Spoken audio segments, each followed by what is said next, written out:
একজন মুসলমান, আমি চাই যে আমার মতন 200 টাকা পারি আমার মতন হোক।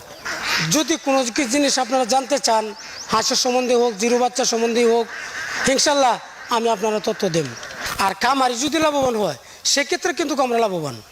আপনার কাছে বিনত অনুরোধ করি যে আপনারা হাঁস ক্রয় করবেন, জিরো বাচ্চাই ক্রয় করেন, আপনারা বিজ্ঞ কামারের কাছ থেকে ক্রয় করবেন, আমার কাছ থেকে নেন কিংবা অন্য একজনের কাছ থেকে নেন, কিন্তু আপনারা বিজ্ঞ কামারের কাছ থেকে নিতে পারলে আপনারা জয় হবেন। আসসালামু আলাইকুম। গর্ব খামার গর্ব দেশ, এ হলো আমাদের বাংলাদেশ। আমরা নিজেরা হাঁস পালন করব এবং অন্যকেও হাঁস পালন করতে উৎসাহিত করব। তারই ফলশ্রুতিতে আজকে আমি কথা বলবো রানিং যে ডিম পাড়া হাঁসগুলো আছে, সেই হাঁসগুলো আপনারা যারা বিভিন্ন অঞ্চলে লালন পালন করে আসছেন দীর্ঘদিন যাবৎ অথবা নতুন করে পালন করতেছেন, এই ডিম পাড়া হাঁসগুলি কেন ডিম পারে না, তার মধ্যে অনেকগুলি কারণ হতে পারে। অনেকগুলো কারণের মধ্যে থেকে আজকে আপনাদের সামনে এমন একটি তথ্য তুলে ধরব, যে তথ্যগুলো আপনি যদি জানা থাকে তাহলে হয়তোবা আপনার কিছুটা হলে আপনি রেহাই পেতে পারেন। আর এই তথ্যটা খুবই গুরুত্বপূর্ণ। এই তথ্যটা জানতে গেলে আজকে সম্পূর্ণ ভিডিওটি আপনাকে দেখতে হবে। আর এই তথ্যগুলো জানার জন্য আমি আজকে যাচ্ছি মায়ের দোয়া হাঁসের খামার অ্যান্ড হ্যাচারির মালিক জনাব মোহাম্মদ খায়রুল ইসলাম ভাইয়ের কাছে। এই খায়রুল ইসলাম ভাইয়ের কাছ থেকেই জানবো যে হাঁসে যে ডিম পাড়া অবস্থায় কেন ডিম পারে না, তার মধ্যে উল্লেখযোগ্য একটি কারণ। তাহলে চলুন আমরা এই হ্যাচারির মালিকের সাথে কথা বলি আর এই তথ্যগুলি আপনাদের সামনে উপস্থাপন করি। আর এই তথ্যগুলি উপস্থাপন করার জন্য সাথে থাকবো আমি মোহাম্মদ রানা হামিদ। এখনও পর্যন্ত যারা কৃষি প্রতিদিনকে সাবস্ক্রাইব করেনি তারা নিচে থাকা সাবস্ক্রাইব বাটনে ক্লিক করুন।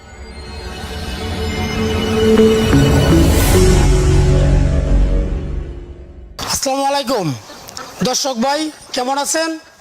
আশা করি ভালো আছেন, আমিও ভালো আছি। তো আমার পরিচয়টা একটু আপনারা জানিয়ে নেন। আমার নাম খায়রুল ইসলাম, মায়ের দোয়া হাঁসের খামার অ্যান্ড হ্যাচারি, গ্রামের নাম কুটুরিকুনা, থানা মদন জেলার। আজকে আপনাদের সামনে তুলে ধরবো আমি যে হাঁস আসলে মূলত বিষয়টা হচ্ছে যে হাঁস ডিম কেন কম পারে। আপনারা দেখতেছেন যে আমরা সঠিক খাদ্য দিতেছি, এরপরেও আমরা ডিম পাইতেছেন না। আসলে মূলত বিষয়টা হচ্ছে এরকম, ডিমের যে হাঁসটা, রানিং ডিমের যে হাঁসটা, এগুলা সারাক্ষণে খাওয়ান দিতে হবে, মানে ওয়ান টাইম খাদ্য দিতে হবে। মানে খাদ্য কখনো শর্ট দিতে হবে না, শর্ট দেওয়া যাবে না। একটা বিষয় হচ্ছে আপনারা খাদ্য যেটাই খাওয়ান আর কি, হয়তো আপনার গম খাওয়ান, ভুট্টা খাওয়ান, ধান খাওয়ান, পিঠ খাওয়ান। আর পিঠটা যে আপনি কীভাবে খাওয়াবেন ওইটাও আপনারা জানেন। আর যদিও না জানেন আমি আবার বলবো, আপনার শতকরায় 3 কেজি পিঠ দিবেন। আর বাকি আপনি যেটাই দেন, হয়তো ধান দিলেন, গম দিলেন, ভুট্টা দিলেন, খাদ্য আপনার তৈরি করেই দিলেন, কিন্তু আলাদা হিসাব করে দিতে হবে যে 3 কেজির উপরে আপনার পিঠ দেওয়া যাবে না। সেটার কারণটা হচ্ছে 3 কেজির উপরে যদি আপনি দেন সেই ক্ষেত্রে দেখা যায় হাঁসের কিছু চর্বি হয়ে যায়। তো চর্বিটা যেভাবে বেশি না হয় ওই জন্য পিঠটা আপনার নিয়ম মতন দিতে হবে। 3 বেলা খাদ্যগুলো আপনার সবসময় ওভার থাকতে হবে। আচ্ছা, আরেকটা বিষয় হচ্ছে যে আপনার রাত্রে আপনি মনে করেন যে আপনারা ঘুমান 11টা 12টায় ঘুমান, 11টা 12টার সময় একটা খাবার তৈরি করিয়া আপনি ঘরের ভিতরে দিতে হবে। রাত্রে যদি হাঁসটা খাওয়ানটা খায়, ডিম দেয়া এত তাড়াতাড়ি আপনার ডিমটা গড়ায়। আপনারা কখনো এরকম ভুল করবেন না যে আপনার রাত্রে খাবারটা হেলা করে যেভাবে আপনারা না দেন, কিন্তু খাদ্য আপনার দিতে হবে। যদি আপনার রাত্রে আপনার খাদ্যগুলো না দেন সেক্ষেত্রে কিন্তু আমরা ডিম তুলনায় কম থাকে। আরেকটা বিষয় আমি পাশাপাশি আপনার কাছে আমি বলি, না বললেই না হয়, আমার কাছে অনেকে ফোন আসে যে ভাই আমি খাদ্য তো সঠিক দিতেছি কিন্তু আমার ডিম তুলনায় আমার কম হইতেছে। হ্যাঁ ঠিক আছে, হইতে পারে। যে কেন? হাঁসের দেখতে হবে যে আপনি কৃমির ওষুধ খাওয়াইছেন কিনা। কৃমির ওষুধ যদি আপনি না খাওয়ায় থাকেন সেই ক্ষেত্রে আপনার ডিম তুলনায় কম থাকবে। কৃমির ওষুধ আপনার খাওয়াইতে হবে। কৃমির ওষুধটার কাজ হচ্ছে এরকম, কৃমি যদি পেটে থাকে আপনি যেগুলো খাবার আপনি খাওয়ান, মানে যে খাবারটা আপনার ভিতরে মনে করেন যে ক্যালসিয়াম ভিটামিন তৈরি করে সেটারে কৃমি ধ্বংস করে দেয়। ওই জন্য আপনার কৃমির ওষুধটা সঠিক টাইমে আমার ব্যবহার করতে হবে। আপনারা যদি না জানেন, আপনারা আমার কাছেই হোক, আমার মতন একজন বিজ্ঞ খামারির কাছেই আপনি জিনিসটা জানিয়ে নেবেন। যদি আমাদের কাছে আপনারা না জানতে চান, আপনারা প্রতি উপজেলায় একটা করে পানি সম্পর্ক অফিস আছে, যেটা আমরা বলি যে এই পশু হসপিটাল, আপনারা ওনার কাছ থেকে আপনারা জানিয়ে নেবেন। আমি মনে করি যে আরও ভালো হবে। হয়তো দেখেন যে অনেকেই আমি দেখছি যে কিছু সাধারণ হাঁস কিনে নিয়ে ওরা ভিডিও করে, এরা নিজেরা খামার হয়ে যায়, খামারের মালিক হয়ে যায়। আমি আপনার কাছে আরেকটা অনুরোধ করব যে আপনারা ওই জিনিসটা আপনারা যাচাই বাছাই করিয়া আপনারা মাল ক্রয় করবেন। আশা করি যে আপনারা ব্যর্থ হবেন না। আর যদি আপনারা সঠিক খামারের কাছ থেকে আপনারা মালটা ক্রয় করতে পারেন, আমি আশা করব যে 100% আপনারা সব পরামর্শ দিবে, কারণ উনি এটা সম্বন্ধে জানা আছে, সে পরামর্শ আপনারা দিবে। আর সেই পরামর্শ দেওয়ার আমাদের কোনো আসলে ক্ষতি না, আমাদের লাভ। আমরা চাই যে একটা খামারি কিভাবে সে লাভবান হইতে পারে, আর খামারি যদি লাভবান হয় সেক্ষেত্রে কিন্তু আমরা লাভবান। ওই জন্যই আমি আপনার কাছে অনুরোধ করে কথাটা বলবো, আপনারা যদি ব্যবসায় লস খান, আমরা কিন্তু লসও। আপনারা যদি ব্যবসায় লাভবান হন, আসলে কিন্তু আমরা লাভবান।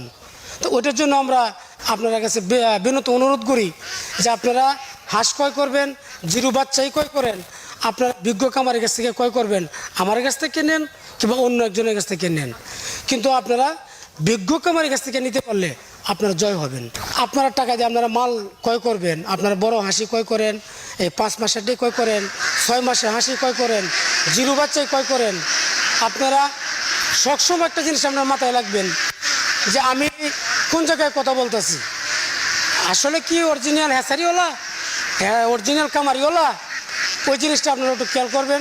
খেয়াল করে আপনারা জিনিসটা যদি আপনারা ক্রয় করেন, আশা করি আপনারা কখনো ব্যর্থ হবেন না। পাশাপাশি আমি একটা কথা না বললে না হয়, জানার সত্ত্বে হয়তো আমি আপনার সামনে কথা বলতেছি, যদি আমি কখনো মিথ্যা কথা বলি, অবশ্যই আপনি আমরা প্রশ্ন করবেন যে ভাই এই কথাটা কেন আপনি মিথ্যা কথা বললেন। আমি এই কথাটাই বলতে চাই, অনেক হাঁসের কামারওয়ালা কিংবা অনেক যে জিরো বাচ্চা নিছেন, আমার কাছে অনেকে ফোন দেয় যে ভাই আমি অমুক জায়গাতে বাচ্চা নিয়েছিলাম, তো আমারও তো কোনো তথ্যপত্র দেয় নাই, শুধু যে খালি বাচ্চাগুলো দিছে, কিন্তু বাচ্চা দেওয়ার পরে আর আমার ফোন আর রিসিভ করে নেই। আমি জানা সত্ত্বে আমি বলতে পারবো, আমি বহুত জিরো বাচ্চা কামারি হোক, আমি বহুত লোকের আমি এভাবে তথ্য দিয়ে থাকি। আমি ওনার কাছে আমি একটা কথাই বলি, অন্য একজনে কামারি এবং হ্যাঁসারিওয়ালা যদি তথ্য সে না দেয়, যদি আপনি ভালো লাগে আপনি আমার স্মরণ করবেন। আল্লাহ আমার যতটুকু ক্ষমতা দিছে হার জগতে, আমি ইনশাল্লাহ আমি এভাবেই আপনার আমি তথ্য দেওয়া, আর আমার কাজ হলো আপনারা আমার তথ্য দেওয়া। আমি সবসময় কথাটা আপনার কাছে আমি বলি এবং আবার বলবো যে আপনারা যদি কোনো জিনিস আপনারা জানতে চান, হাঁসের সম্বন্ধে হোক, জিরো বাচ্চা সম্বন্ধে হোক, ইনশাল্লাহ আমি আপনারা তথ্য দেব। আর আমার কাজ হইল যে আমার তথ্য দেওয়া। আমি একজন মুসলমান, আমি চাই যে আমার মতন 2-4টা পারি আমার মতন হোক, যদি হয় আমার আসলে ভালো। আবার আপনারা সামনে আমি হাজির হবো ইনশাল্লাহ, আপনারা দোয়া করেন, আমিও আপনাদের জন্য দোয়া করি। আপনারা ভালো থাকেন, আমিও ভালো থাকি। আল্লাহ হাফেজ। এতক্ষণ যাবৎ আমরা রানিং ডিম পাড়া হাঁসের ডিম না পাড়া অনেকগুলো কারণের মধ্যে একটি কারণ আমাদের জানালেন অভিজ্ঞ হ্যাচারির মালিক জনাব মোহাম্মদ খায়রুল ইসলাম ভাই। অবশ্যই হাঁসকে কৃমির ওষুধ খাওয়ান, হাঁসেরকে সুস্থ রাখুন, আপনি সফল খামারি হন এবং দেশকে স্বাবলম্বিত হিসেবে গড়ে তুলুন। সে আশা ব্যক্ত করে আজকের প্রতিবেদন এখানেই রাখছি। পরবর্তী ভিডিও দেখার আমন্ত্রণ জানিয়ে আপনারা ভালো থাকুন, সুস্থ থাকুন। আল্লাহ হাফেজ।